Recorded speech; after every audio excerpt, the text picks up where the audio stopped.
आई थी कविता पाठ करने। पटना एयरपोर्ट पर प्रशासन ने रोका। प्रशासन को मना करना पड़ा कि अनामिका अंबर को मंच पर नहीं जाने दिया जाए। सोनपुर मेले में दर्शक करते रहे इंतजार। मुझे पटना में ही रोक दिया गया। कवित्री ने कहा, बोलने की आजादी पर हमला क्यों? मैं बहुत निराश हूँ यहाँ से जाते हुए बिना काव्य पाठ किए हुए। कवि से किसको डर? कवित्री डॉक्टर अनामिका जैन अंबर को काव्य पाठ करने से रोका गया। सोनपुर मेले में कवि सम्मेलन का आयोजन किया गया था, जिसमें डॉक्टर अनामिका अंबर कविता पढ़ने वाली थीं, लेकिन पटना पहुंचने के बाद उन्हें सोनपुर जाने से रोक दिया गया। प्रशासन और सरकार के रवैये से जहां कवित्री नाराज हैं, वहीं इस मामले पर सियासत हो रही है। प्रशासन को मना करना पड़ा कि अनामिका अंबर को मंच पर नहीं जाने दिया जाए। स्टार कवियत्री डॉक्टर अनामिका जैन अंबर को बिहार में कविता पाठ करने से रोक दिया गया। सोनपुर मेले में कवि सम्मेलन के आयोजन में शामिल होने डॉक्टर अंबिका जैन अंबर पटना पहुंची, लेकिन एयरपोर्ट पर भी प्रशासन की टीम ने उन्हें सोनपुर में आयोजित कार्यक्रम में जाने से रोक दिया। कल मैं पटना आ गई थी और कल सुबह पटना लैंड किया है और अब आज वापस जा रही हूँ। मुझे पटना में ही रोक दिया गया। प्रशासन ने मना कर दिया कि उनके पास ऊपर से आदेश आया था कि अनामिका अंबर को काव्य पाठ नहीं करने दिया जाएगा। दरअसल अनामिका अंबर ने कई कविताएं पढ़ी हैं जो बीजेपी के समर्थन में दिखती है। अभी बिहार में महागठबंधन की सरकार है और सोनपुर मेला सरकार का आयोजन है, लेकिन कवि सम्मेलन में बुलाकर कविता पढ़ने से रोकने पर एक कलाकार की पीड़ा स्वाभाविक है। मुझे बहुत दुख है कि बिहार सरकार को, प्रशासन को मना करना पड़ा कि अनामिका अंबर को मंच पर नहीं जाने दिया जाए। मुझे बड़ा दुख हुआ। मैं बहुत निराश हूँ यहाँ से जाते हुए बिना काव्य पाठ किए हुए। पहली बार मुझे यहाँ से वापस जाना पड़ रहा है। एक साहित्यकार, एक कलमकार को कविता पढ़ने से रोका जाए, और अगर ऐसा प्रशासन ने किया है तो कवियों को सबको निंदा करनी चाहिए। कलमकारों से आखिर ऐतराज कैसे हो सकता है? वहीं एक कवि को प्रस्तुति से रोके जाने पर बीजेपी सरकार पर हमलावर है। पार्टी नेताओं का कहना है कि जो राष्ट्रभक्ति की बात करता है वो महागठबंधन सरकार को पसंद नहीं। शर्म शर्म शर्म करे बिहार सरकार, जिन्होंने अनामिका जैन अंबर को बिहार के धरती से अपमानित करके यहाँ से रवाना किया। सोनपुर मेले में उनको काव्य पाठ करने के लिए बुलाया गया था, लेकिन उनको इसलिए रोक दिया गया, मंच पर नहीं चढ़ने दिया गया और पटना एयरपोर्ट से उनको वापस भेजा गया कि वो राष्ट्रभक्ति की कविता पढ़ती हैं। तो वहीं सत्ताधारी आरजेडी कांग्रेस के नेता पूरे मामले पर संभल कर बयान दे रहे हैं और मामले की जांच की बात कही जा रही है। अनामिका जी के द्वारा जो बातें कही गई हैं उसकी जांच बिहार सरकार करवा रही है, और इस मामले में उन्होंने भी स्वयं कहा है कि कोई बातें एक तरफा नहीं होती है। अगर किसी तरह की बातें हैं तो वो स्पष्ट रूप से सामने आ जाएगा। कवियों की कलम पहले सत्ता से सवाल पूछने के लिए उठती थी, पर आज की परिपाटी में कुछ कवियों की कलम सिर्फ और सिर्फ सत्ता की चारणी में उठती है। बहरहाल अगर कवित्री सही समय पे कविता पाठ के लिए पहुंच गई थी तो उन्हें अपना कविता पाठ करने देना चाहिए था। कवि सम्मेलन में आमंत्रित करने के बाद एक कवि को कविता पढ़ने से रोकने पर कई सवाल खड़े हो रहे हैं। न्यूज़ 18 भी सवाल पूछ रहा है कि आखिर क्यों रुका कवि सम्मेलन? अनामिका जैन की कविता पाठ से किसको ऐतराज? कवियों को बुलाकर क्यों किया गया अपमान? न्यूज़ 18 के लिए पटना से रजनीश कुमार और रवि एस नारायण की रिपोर्ट। कवित्री अनामिका जैन अंबर के आरोप पर छपरा के एडीएम और सोनपुर मेला प्रबंधक गगन ने सफाई दी। उन्होंने कहा कि अनामिका जैन के साथ प्रशासन का कोई अनुबंध नहीं था, उन्हें नहीं बुलाया गया, ऐसे में रोकने का सवाल कहां है। लेकिन न्यूज़ 18 के पास वो आमंत्रण कार्ड है जिसमें साफ तौर पर अनामिका जैन अंबर का नाम लिखा है, और ऐसे में सवाल है कि आखिर एडीएम ऐसा क्यों कह रहे हैं कि अनामिका जैन अंबर को कार्यक्रम में बुलाया ही नहीं गया। जिला प्रशासन के साथ कोई अनुबंध नहीं था। कोई आमंत्रण हम लोगों ने नहीं दिया। तो ऐसे जो आरोप लगा रहे हैं कि अब लीजिए, फिर आरोप की बात आप कर रहे हैं तो वो उनसे पूछिए, वो उनका बिंदु है, मेरा बिंदु नहीं है। हमने तो स्पष्ट कर दिया कि हम लोग का कोई उनके साथ सोशल मीडिया पर कहा कि एडीएम साहब ने कहा कि सरकार की प्लेस है इसलिए आपको नहीं है। अब उन्होंने कहा है तो उनसे पूछिए कि एडीएम कौन किस एडीएम ने कहा और कैसे कहा, ये तो मुझे नहीं मालूम।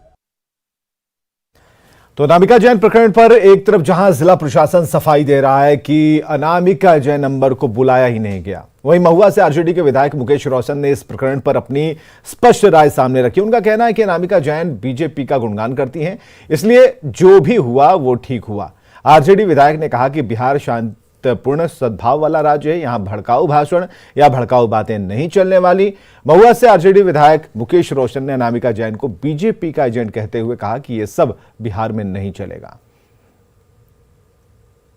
वो हमेशा जो है सांप्रदायिकता के खिलाफ जो है कुछ बोलते रहते हैं, आप देखते ही हैं। जो भी भड़काऊ भाषण देगा, भड़काऊ बात कहेगा, तो वो सब बिहार में नहीं चलने वाला है। यहाँ जो है वो शांतिपूर्ण सद्भाव वाला राज्य है बिहार, और वहाँ पे जब भी वो आते हैं वो भाजपा के एजेंट के रूप में काम कर रहे हैं। तो ये सब नहीं चलेगा, बिहार है। नशा मुक्ति दिवस पर पटना के ज्ञान भवन में कार्यक्रम का आयोजन किया गया, जहां सीएम नीतीश कुमार ने शराबबंदी को सफल बनाने के लिए अपने अधिकारियों में एक बार फिर उत्साह भरा। सीएम ने कुछ अधिकारियों को पुरस्कृत भी किया और रणनीति भी बताई। पूरा कीजिएगा कि नहीं कीजिएगा, हैं? तो पूरा करिए, और जब यहाँ पर सबको धरिएगा गड़बड़ करने, हम ऐसे ही किसी को नहीं पकड़ने कर। असली आदमी को पहचानिए, कौन कर रहा है इधर उधर, और उसी को अगर पकड़िएगा तो ठीक से आपका हो जाएगा।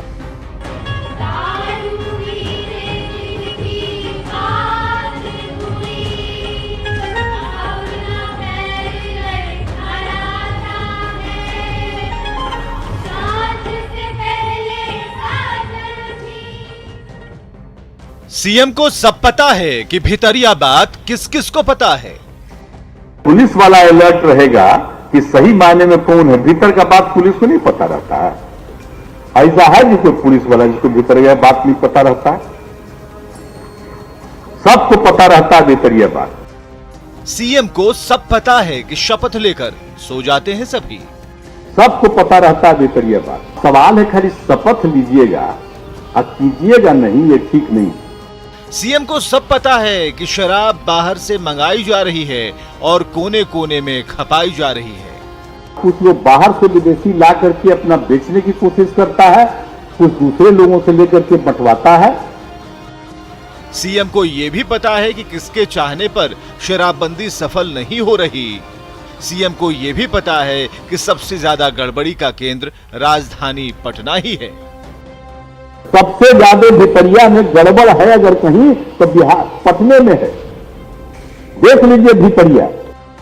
तभी तो सीएम मंच पर पटना एसएसपी को खोजने लगे, और जब एसएसपी साहब मिल गए तो सबके सामने ला खड़ा करके शपथ दिलवा दी।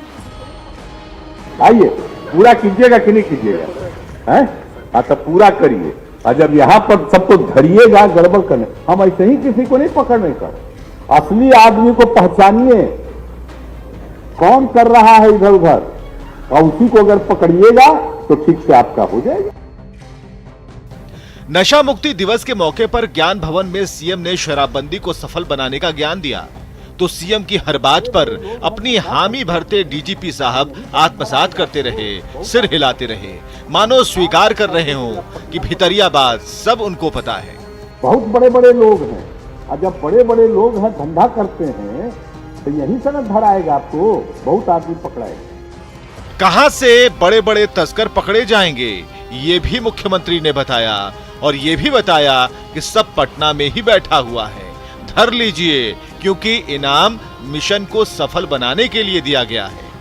देख लीजिए भितरिया, बहुत बड़े बड़े लोग हैं, और जब बड़े बड़े लोग हैं धंधा करते हैं तो यही से न धराएगा आपको, बहुत आदमी पकड़ाएगा। तो हम तो बार बार कहते हैं कि जरा पटना पर भी नजर रखिए। नशा मुक्ति दिवस पर मुख्यमंत्री का दिया ज्ञान अमल में ला दिया जाए तो शराबबंदी को सफल बनाने से कोई नहीं रोक सकता, लेकिन सवाल उस तंत्र से है जो शपथ लेकर भी कुपथ के रास्ते चलने वालों को नहीं रोक पाता, केवल सिर हिलाता है और मान लेता है कि शराब खराब तो है, लेकिन रोक पाना मुश्किल है।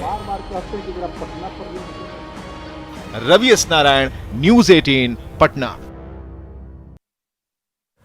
बेगूसराय के गढ़हरा रेलवे यार्ड में मरम्मत के लिए लाए गए इंजन के पार्ट्स की चोरी की हैरतअंगेज खबर हमने कल ही आपको दिखाई थी और इस सनसनीखेज खुलासे के बाद रेलवे प्रशासन में हड़कंप मचा है। न्यूज़ 18 आज फिर से गढ़हरा के उस यार्ड में जाकर ग्राउंड रिपोर्टिंग की और जानने की कोशिश की कि कैसे चोर इस वारदात को अंजाम दे रहे थे।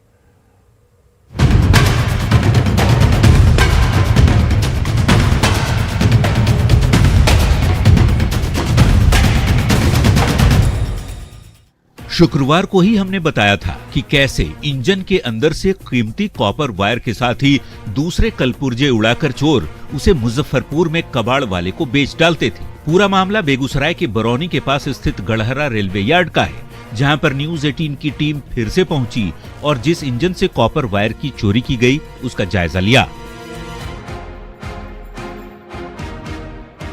तो हम आपको दिखा सकते हैं किस तरह से चोरों ने जो है इंजन का खोला है। इसके जो कॉपर के वायर हैं या एल्युमिनियम के वायर हैं या जो महंगे पार्ट्स थे उन्हें चोरों ने के द्वारा चोरी कर ली गई है। इसका खुलासा तब हुआ जब मुजफ्फरपुर में मनोहर शाह नामक एक कबाड़ी कारोबारी के यहाँ छापेमारी की गई और भारी मात्रा में वहाँ से कॉपर के वायर बरामद किए गए थे। प्रशासन ने चोरी किए गए सामानों की बरामदगी के साथ ही 7 आरोपियों की गिरफ्तारी का दावा किया है। न्यूज़ 18 पर शुक्रवार को बातचीत के बाद फिर से पूर्व मध्य रेलवे के सीपीआरओ ने कहा कि लापरवाही के बाद सख्ती बरती गई है।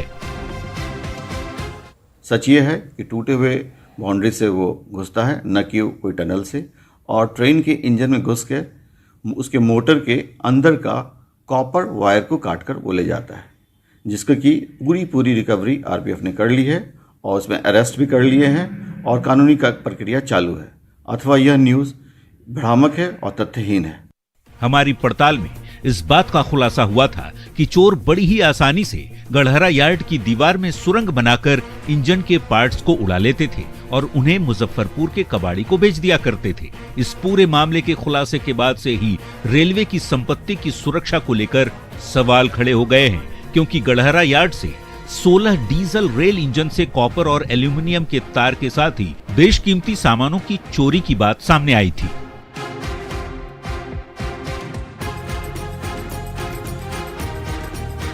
न्यूज़ 18 के लिए बेगूसराय से संतोष कुमार की रिपोर्ट।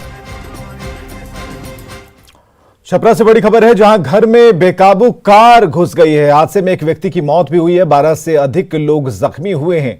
श्राद्ध कर्म में शामिल होने के लिए सभी लोग आए थे और मशरक के राजापट्टी गोलंबर की घटना है। बड़ी खबर हम आपको बता रहे हैं, जहां घर में बेकाबू कार के घुसने से एक की मौत हुई है, 12 से अधिक लोग जख्मी बताए जा रहे हैं और बताया जा रहा है कि श्राद्ध कर्म में शामिल होने के लिए लोग आए थे। मशरक के राजापट्टी गोलंबर के पास की घटना है। संतोष हमारे साथ फोन लाइन पर। संतोष, क्या स्थिति है? सबसे पहले तो जो लोग घायल हैं उनकी स्थिति क्या है? देखिए, सभी घायलों को स्थानीय अस्पताल ले जाया गया है, जहां उसमें कई लोगों की हालत गंभीर बताई जा रही है। लोगों ने वहां रोड को जाम कर दिया है। जाइलो कार में जो लोग सवार थे उन लोगों को भी गंभीर चोटें आई है। कहीं ना कहीं एक अनियंत्रित होकर के कार जो थी, मैं बता दूं कि सड़क किनारे एक जो श्राद्ध का भोज चल रहा था, वहीं पे कुछ लोग खाना खा रहे थे बैठ करके, और अचानक ये कार, चूंकि वो मेन सड़क है, छपरा जो मशरक जो मुख्य सड़क है, वो काफी अच्छी सड़क है, गाड़ियां काफी तेजी से वहां से गुजरती है। वो गाड़ी अचानक अनियंत्रित होकर जो भोज का कार्यक्रम था उसमें घुस गई है और उसके कारण से ये बड़ा हादसा हो गया, जिसमें एक व्यक्ति की घटनास्थल पर ही मौत हो गई है और लगभग 15 लोग घायल बताए जा रहे हैं जो इस कार के चपेट में आए हैं। तो उनको अभी अस्पताल ले जाया गया, वहां का भी अपडेट नहीं आ पाया क्योंकि अभी तुरंत की घटना है और काफी अपना-तपी का माहौल है। आप देख सकते हैं कि वहाँ पुलिस भी पहुंच चुकी है और जो घायलों को तत्काल अस्पताल ले जाया गया है, लेकिन लोग वहाँ आक्रोशित हो गए हैं। वहाँ पे लोग सड़क पर आगजनी करके फिलहाल रोड को जाम कर दिया। छपरा मशरक मार्ग पर फिलहाल आवागमन जो है अभी बाधित है। जी चलिए, बहुत बहुत शुक्रिया तमाम जानकारियों के लिए। बिहार के नेपाल से सटे सीमावर्ती जिलों में टर्मिनल सैटेलाइट फोन का इस्तेमाल किया जा रहा है। सैटेलाइट फोन के जरिए संदिग्ध सूचनाओं के आदान प्रदान होने की बात सामने आई है।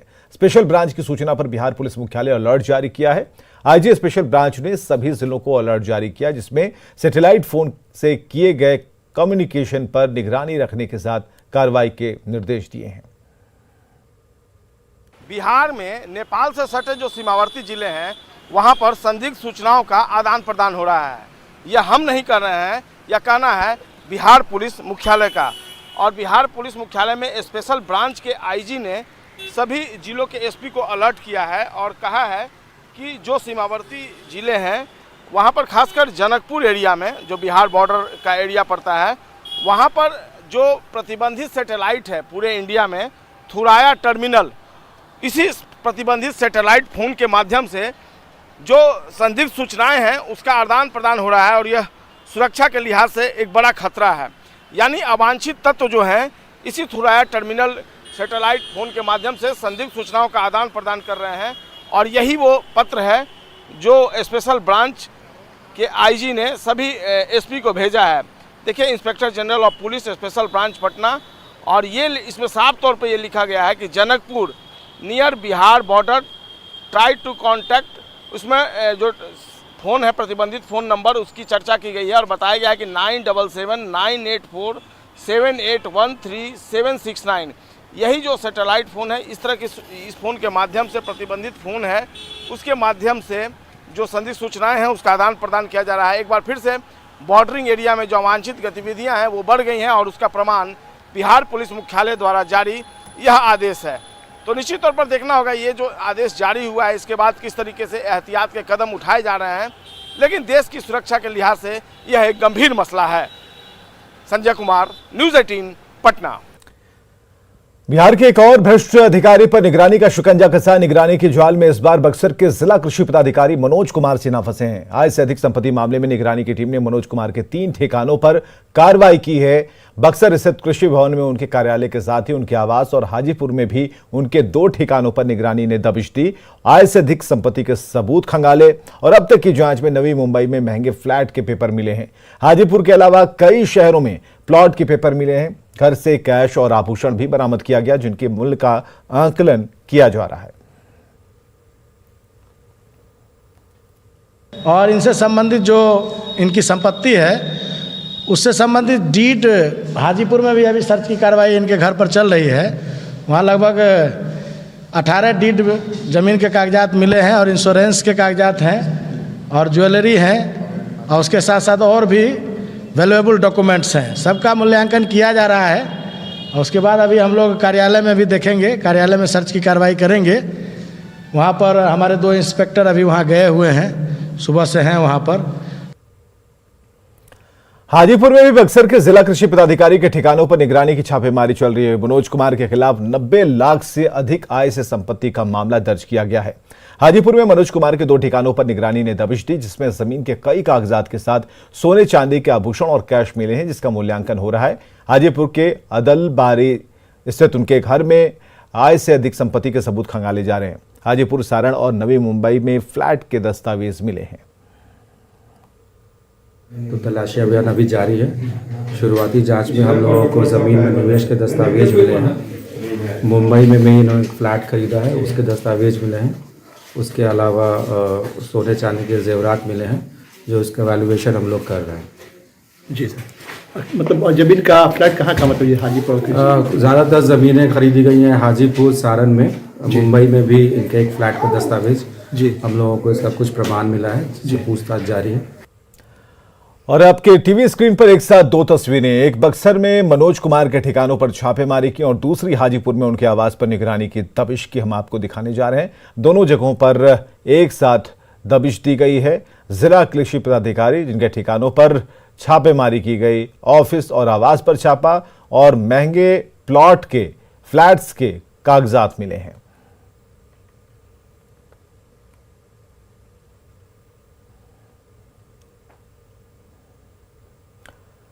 मुख्यमंत्री नीतीश कुमार कल अपने महत्वाकांक्षी परियोजना का लोकार्पण करने के लिए नालंदा के राजगीर जा रहे हैं जहां वे हर घर गंगा जल का लोकार्पण करेंगे। और आपको बताएं कि मुख्यमंत्री नीतीश कुमार जिस घर में कल गंगा जल पीकर हर घर गंगा जल योजना का लोकार्पण करेंगे उसे चिन्हित कर दुरुस्त करने की तैयारी अंतिम चरण में है। यहाँ कल मुख्यमंत्री जी आएंगे नल जल का उद्घाटन करने के लिए, जो गंगा जल जो नल जल है उसका उद्घाटन करने कल आ रहे हैं मुख्यमंत्री। यहाँ से जहाँ से गंगा का पानी यहाँ आवेगा करीब 100 से 200 फीट ऊपर ऊंचाई पर हम लोग बसे हैं और वहाँ पानी ला रहे हैं, यहाँ पर वहाँ पानी को अपने मुख से पी के देखेंगे कि घर में पानी वास्तव में गिरा कि नहीं गिरा, हमारा जो प्रोजेक्ट सक्सेस है कि नहीं है, इसके लिए इस घर को चुना गया है। हम लोग उनका वर्कर हैं, हम लोग उसका देख रेख कर रहे हैं। इसी का उद्घाटन भी करेंगे, उद्घाटन करेंगे मैंने डैम को घोड़ा कटोरा में, लेकिन हाँ घर में पानी गया वास्तव में गिरा कि नहीं गिरा ये देखेंगे हम। बक्सर में चल रहे सीएपीए मिलन महोत्सव के फुलवारी प्रसंग कार्यक्रम में आरएसएस के सरसंघ चालक मोहन भागवत शामिल हुए। 53वें सीएपीए मिलन महोत्सव में चल रहे राम विवाह में भगवान राम की पुष्प वाटिका प्रसंग को देखने के लिए भारी संख्या में श्रद्धालु उमड़े।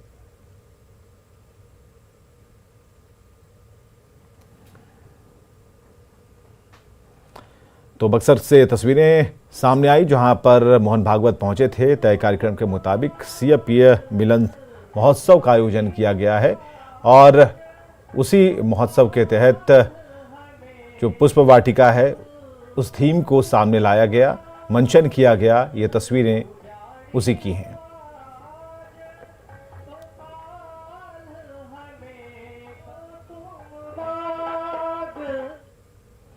आगे देखिए जोहार झारखंड।